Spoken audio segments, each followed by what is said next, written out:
For more on the West Australian border battle, I'm joined live now by Labor MP Patrick Gorman and Liberal MP Jason Falinski. Thank you both for your time. Let's go to you, Patrick Gorman, first being the West Australian out there in Perth. Do you think the border should stay up? Well, I think the Prime Minister and his West Australian Liberal colleagues are seriously out of touch with Western Australians on this. It has been a successful policy. I 100% support Mark McGowan's view that this is in Western Australia's interests and indeed in the national interest. It's enabled our mining companies to stay strong throughout this crisis. It has enabled Western Australia to help Victoria.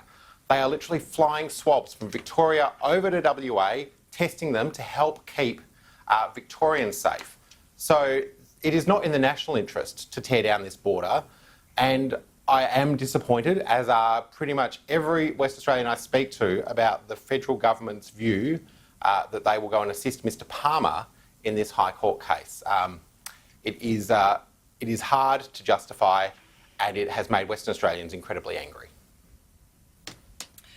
Jason Falinski, one of the really hard-hit sectors at the moment has been all those FIFO workers trying to go into WA to keep the economy going, and then they get stuck in some pretty dire situations, including some of them having to self-isolate. Do you think it is fair for WA to keep the border up when it's costing so much to so many people? Look, I think the Prime Minister's view is not this is the view of the federal government. It's our view that this is what the High Court is likely to find, and we live in a country that is based on the rule of law, not the rule of man, or any individual for that matter. And I think the issue has always been from the beginning that Mark McGowan's stand on this has been very popular in Western Australia. There is no doubt that a lot of people like it, but the problem that you continue to have is that it's not based on health evidence. So it may be possible to say we're going to close the border to certain hotspots where there have been outbreaks of COVID-19, but just to arbitrarily close the border to all other states and territories, regardless of the health outcomes that they're having, is not really a justifiable position for him to take. And I don't want to point the finger, I don't want to bring politics into this, but at the end of the day, you know, we can have great health outcomes, but we do know that if people don't have a sense of economic hope and opportunity, of financial security, then that also has an impact on their mental health. And it's very important that we're not just looking at what is a popular policy today, but what will have an impact on our economy as we move forward. A lot of these states are able to make these decisions at the moment because the Commonwealth Government is picking up the tab through JobKeeper and JobSeeker. But when those policies begin tapering off, I'm very worried about the impact on individuals' financial circumstances. Patrick Gorman, that's an interesting point. WA was already feeling the pinch with the mining sector downturn, and then this on top of everything else. Do you think that there is a mental health cost to the border staying up that's not being considered? Well, I think there are also, you've got to look at both sides of this. There'll also be a mental health cost if the border is taken down and Western Australians have genuine fears about the health of them, their friends and family. I wouldn't want to see what happens when Clive Palmer is the first person to bounce across the West Australian border. The reception he would get would be, he'd be lucky if it was just frosty. People are very angry about this High Court challenge.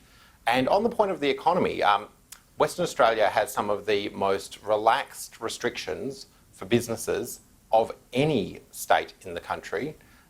It's actually enabled our economy to continue to recover from this crisis quicker.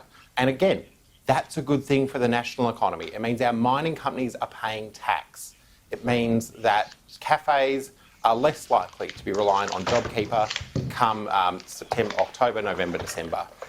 So Western Australia is doing its bit for the national economy, and this is the best way that Western Australia can contribute. And I just want to see a bit more cooperation. I don't want to see more op-ed pieces from Matthias Cormann lecturing Mark McGowan in the newspaper. I think a bit of cooperation rather than just kind of like Scott Morrison, Clive Palmer, Mark McGowan fight it out in the High Court thing. You know, it's not what Australians want to see, and it's definitely not what West Australians want to see. That's an interesting point you raise about the politicization of it, and we did just have Ken Wyatt on WA MP as well, saying that he actually supports the border staying up as well. So it does show that it's not a case of universal agreement. Split in cabinet. I'll leave that. But interesting point you raised, though, Jason Falinski, about you're saying that WA is not necessarily relying on the health advice. This is the same argument being raised with Queensland now that they've decided to designate Sydney a hotspot. Do you think that the Queensland government's politicising this as well? Look, Annalise, I'm inclined to say yes, but once again, I don't want to politicise this. I mean, we could be back here in 3 months' time saying, well, doesn't the decision of the Premier of Queensland in retrospect look like a very good one?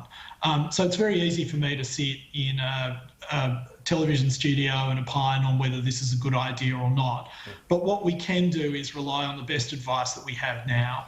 And the advice says that it might be understandable for the Premier of Queensland to say, look, you know, there are parts of Sydney that if you've been to in the last 14 days, you will need to isolate if you come into Queensland. But to close the entire border to the state of New South Wales seems like somewhat of a massive overreaction. I understand that it's popular. I understand that it looks like you're taking a very strong leadership stand when you do it. But I just, urge people to think about 3-6 months down the track when JobKeeper and JobSeeker have started to taper off. So the federal government is not picking up the bill for these businesses, and the business just simply isn't there because what looked like a good idea today was actually a terrible idea 2 or 3 months down the track.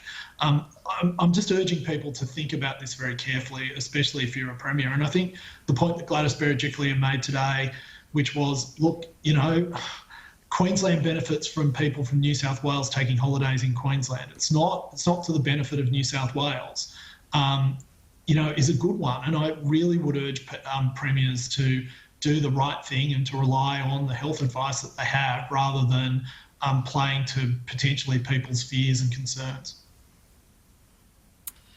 Patrick Gorman, do you agree?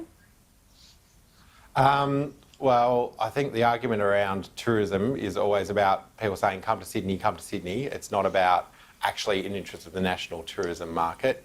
I just think if you really want to lead by example, Jason, let's actually find the creative way to have Parliament sit.